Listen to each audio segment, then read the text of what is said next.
सबसे बड़ा सवाल, क्रेटा या अल्काज़ार, इन दोनों में से कौन सी खरीदनी चाहिए? अल्काज़ार किन लोगों को खरीदनी चाहिए और क्रेटा किन लोगों को खरीदनी चाहिए? इसी सबसे बड़े सवाल का जवाब ना इस वीडियो में मैं देने की कोशिश करूंगा, क्योंकि दोनों गाड़ियों को मैंने आमने सामने खड़ा कर दिया है। ये हाल ही में लॉन्च हुई है, फेसलिफ्ट मॉडल है और ये इस साल की शुरुआत में लॉन्च हुआ था। ये भी फेसलिफ्ट मॉडल है। अब पुरानी वाली जो क्रेटा थी, पुरानी वाली जो अल्काज़ार थी, उसमें डिफरेंसेस बहुत ही कम देखने को मिलते थे। लेकिन अगर आप यहाँ पर दोनों ही गाड़ियाँ देख रहे हैं तो इसका जो फ्रंट प्रोफाइल है और इसका जो फ्रंट प्रोफाइल है कंप्लीटली डिफरेंट है। पुरानी वाली जो क्रेटा थी और अल्काज़ार थी, उसमें भी अगर आप मतलब चीज़ें देखते थे ना तो काफ़ी हद तक वो समान लगती थी, मतलब सेम टू सेम नज़र आती थी। लेकिन अब कंपनी ने दोनों ही गाड़ियाँ बिल्कुल डिफरेंट बना दी हैं। हालांकि प्लेटफॉर्म वही है, दोनों ही सेम प्लेटफॉर्म पर बनी है, लेकिन अगर आप देखेंगे ये ज़्यादा चौड़ी नज़र आएगी, ऊंची नज़र आएगी। लंबी तो है ही, आपको तो पता ही है, क्योंकि ये 6 सीटर और 7 सीटर लेआउट में आती है और ये 5 सीटर लेआउट में आती है। यहाँ पर अगर आप देखेंगे तो यहाँ पर ये जो LED DRL है, ग्रिल है और ये जो हेडलाइट है, ये वाला जो सेटअप है हेडलाइट वाला, ये आपको भले ही इसमें सेम देखने को मिल जाएगा, लेकिन बाकी सारी चीज़ें आपको अलग देखने को मिल जाएंगी।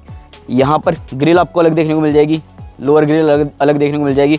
H शेप में यहाँ पर आपको DRL मिल जाएंगे, ये भी कनेक्टिंग है, ये भी कनेक्टिंग है, लेकिन अलग देखने को मिल जाते हैं। वहीं अगर आप साइड प्रोफाइल में आएंगे तो साइड प्रोफाइल भी अगर आप देखेंगे ना तो जो लाइंस हैं, क्रीजेस हैं, वो तो आपको ऑलमोस्ट सेम देखने को मिलेगी। लेकिन ऑब्वियस सी बात है, यहाँ पर अगर व्हील्स की तरफ देखेंगे तो यहाँ पर आपको 17 इंच के मिल जाएंगे, यहाँ 18 इंच के मिल जाएंगे, लेकिन जो डिज़ाइन है वो आपको सेम देखने को मिलता है। बाकी एक चीज़ अगर आप देखेंगे तो वो क्या, जो रूफ रेल्स हैं वो आपको यहाँ पर फंक्शनल मिलती है और यहाँ सिर्फ ये दिखावे वाली रूफ रेल है। बाकी डोर हैंडल्स भी अगर आप देखेंगे तो डोर हैंडल्स जो हैं वो काफ़ी हद तक आपको सेम मिलेंगे, लेकिन हाँ ये थोड़े से, मुझे लग रहा है थोड़े से छोटे कर दिए हैं, ये थोड़े से बड़े आपको डोर हैंडल्स देखने को मिलते हैं। बाकी रियर प्रोफाइल में अगर आप आते हैं तो रियर प्रोफाइल में मैं फटाफट से दिखा देता हूँ कि कितनी चीज़ें सेम देखने को मिलती हैं, कितनी चीज़ें अलग देखने को मिलती है। देखो कंप्लीटली डिफरेंट रियर प्रोफाइल आपको देखने को मिल जाता है अल्काज़ार में। एंड ऑब्वियसली बात है, अगर आप क्रेटा में देखते हैं तो यहाँ पर भी ये पूरी तरह अलग है। अब यहाँ पर तो कनेक्टिंग LED टेल लाइट मिलती है, यहाँ पर सेम अगेन ये जो कनेक्टिंग LED टेल लाइट है ये H बना रही है।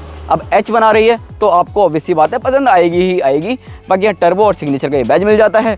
बम्पर आप देख लो, ये दोनों ही आपको अलग देखने को मिल जाते हैं, लोअर बम्पर वगैरह। और हाँ, सिर्फ एक चीज़ सेम है, वो क्या, यहाँ पर बीच में आपको रियर पार्किंग लाइट देखने को मिलती है और सेम यहाँ पर भी देखने को मिलती है बीचों बीच। अब ऐसे में ये तो कवर हो रहा है, ठीक है, मतलब अगर बाई चांस बैक करते करते कोई खंबा आ गया, कुछ भी आ गया, तो ये तो कवर हो रहा है। यहाँ पर ये लाइट नहीं टूटेगी, लेकिन यहाँ पर ये लाइट ज़रूर टूट सकती है। खैर, चलते हैं गाड़ी के अंदर और देखते हैं वहाँ पर कितनी चीज़ें सिमिलर हैं और कितनी चीज़ें अलग हैं। तो नई Hyundai अल्काज़ार के इंटीरियर में अगर आप आएंगे तो यहाँ पर देखो जो डिज़ाइन है, जो लेआउट है, वो आपको काफ़ी ज़्यादा प्रीमियम नज़र आएगा। हालांकि जो लेआउट है काफ़ी हद तक आपको क्रेटा जैसा भी नज़र आएगा। स्टीयरिंग व्हील सेम है, ये जो इंफोटेनमेंट सिस्टम है, ये यूनिट पूरी सेम है। ये अगर आप DC ट्रांसमिशन वाला ये देख रहे हैं तो ये आपको ऑब्वियसली बात है सेंट्रल कंसोल अलग देखने को मिलता है, लेकिन ये वाली जो यूनिट है ये आपको सेम देखने को मिल जाती है AC वेंट से रिलेटेड। बाकी इसमें भी आपको हार्ड प्लास्टिक मिलता है और जो सीटें हैं वो आपको आरामदायक मिल जाती है, प्रीमियम फिनिश के साथ देखने को मिलती हैं। और बाकी यहाँ पर काफ़ी अच्छा खासा स्टोरेज स्पेस भी देखने को मिलता है। अब चलते हैं इसकी रियर सीटों पर। रियर सीट भी मैं फटाफट से दिखा देता हूँ, फिर उसके बाद क्रेटा की दिखाऊंगा। तो अगर आप इसके रियर सीटों पर आएंगे तो यहाँ पर ये देखो, ये कैप्टन सीट है, 6 सीटर लेआउट वाला वेरिएंट है। तो इसमें आपको क्या क्या मिलता है, एक तो ये हेडरेस्ट पर आपको ये विंग्स मिल जाते हैं जो कि आपके सर को काफ़ी ज़्यादा आराम पहुंचाते हैं। रियर सीटों पर अगर आप बैठेंगे तो ऑब्वियसली बात है रिक्लाइनिंग फंक्शन ये आपको देखने को मिल जाता है। यहाँ पर आपको एक्सटेंडेबल थाई सपोर्ट मिल जाता है, अच्छा खासा लेग रूम मिल जाता है। और अगर आप पीछे बैठकर बढ़िया से कॉफ़ी वॉफ़ी पीना चाहते हैं, खाना खाना चाहते हैं, तो वो भी आप खा सकते हैं। 3.5 किलोग्राम इस पर वजन आ जाएगा, काम वाम भी आप कर सकते हैं। यहाँ पर आपको कप होल्डर्स भी कंपनी ऑफर कर रही है। और अगर आप बॉस सीट पर बैठते हैं तो बॉस सीट पर बैठे बैठे ना इस सीट को आप आगे भी खिसका सकते हैं। तो खैर, अल्काज़ार की कहानी तो आपको पता ही, ऑलमोस्ट थर्ड रो वाली जो सीटें हैं वहाँ पर तो आपको कम स्पेस मिलता है, लेकिन उन्हें अगर आप गिरा देते हैं तो आपको भरपूर स्पेस मिल जाएगा, लगभग 580 लीटर के आसपास।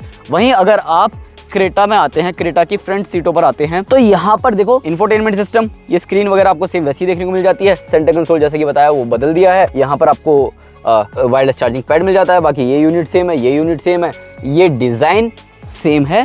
और सीटें भी अगर आप देखेंगे तो सीटें जो हैं वो आपको सेम नहीं मिलती, क्योंकि उसमें आपको चौड़ा हेडरेस्ट मिलता है, इसमें थोड़ा सा पतला मिलता है। बाकी यही चीज़ें हैं।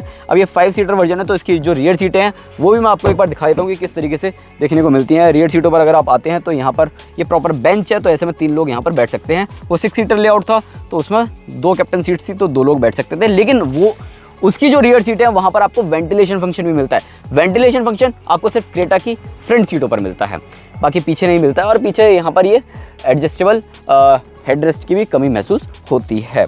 और बाकी देखेंगे तो जो सीटों का जो फिट एंड फिनिश है, जो डिज़ाइन है, वो आपको इसमें मतलब नॉर्मल से ही मिलता है, लेकिन उसमें काफ़ी ज़्यादा प्रीमियम आपको देखने को मिलता है। और ये जो सनशेड्स हैं ये आपको दोनों ही गाड़ियों में मिलता है, चाहे आप क्रेटा में देखें चाहे आप अल्काज़ार में देखें। बाकी दोनों ही गाड़ियों में एडास लेवल के फीचर्स मिल जाते हैं। 360 डिग्री पार्किंग व्यू कैमरा मिल जाता है, और साथ ही कुछ फीचर्स तो ऐसे हैं जो कि सिर्फ आपको अल्काज़ार में एक्सक्लूसिव मिलते हैं, क्रेटा में नहीं मिलते, जैसे कि डिजिटल की।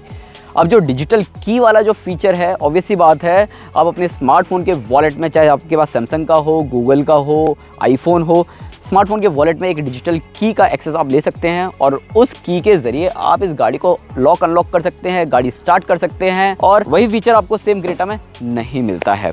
साथ ही साथ उस डिजिटल की को ना आप 7 डिवाइसेस में एक साथ लिंक कर सकते हैं और 3 लोगों को भेज सकते हैं, अपने दोस्तों को भेज सकते हैं, ताकि वो इस गाड़ी को चला सके। खैर, ये तो डिजिटल की वाला फीचर है, लेकिन अगर हम इंजन की बात करते हैं तो दोनों ही गाड़ियों में same engine options company offer कर रही है। इसमें भी आपको 1.5 लीटर का टर्बो पेट्रोल इंजन मिलता है, इसमें भी सेम वही इंजन मिलता है। इसमें भी 1.5 लीटर का डीजल मिलता है, इसमें भी सेम वही मिलता है।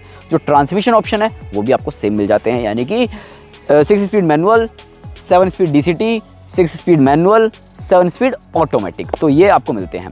अब कीमत अगर आप देखेंगे, ऑब्वियस सी बात है, अल्काज़ार की जो कीमतें हैं वो ज़्यादा हैं। तो ऐसे में लोगों के मन में सवाल यही है कि उनकी ज़रूरत क्या है, उन्हें खरीदनी कौन सी चाहिए। देखो, अल्काज़ार को ना काफ़ी हद तक शॉफर ड्रिवन कार के तौर पर कंपनी ने बनाया है, और जो क्रेटा है वो ड्राइवर फोकस्ड कार है। तो ऐसे में आपकी ज़रूरत क्या है? आप अगर पीछे बैठकर काम करना चाहते हैं, बिजनेस मीटिंग्स करते हैं, कॉल्स लेते हैं, या बहुत ज़्यादा ट्रैवल ऐसा करते हैं जिसमें ड्राइवर आपके साथ होता है, तो ऐसे में अल्काज़ार आपके लिए परफेक्ट कार है।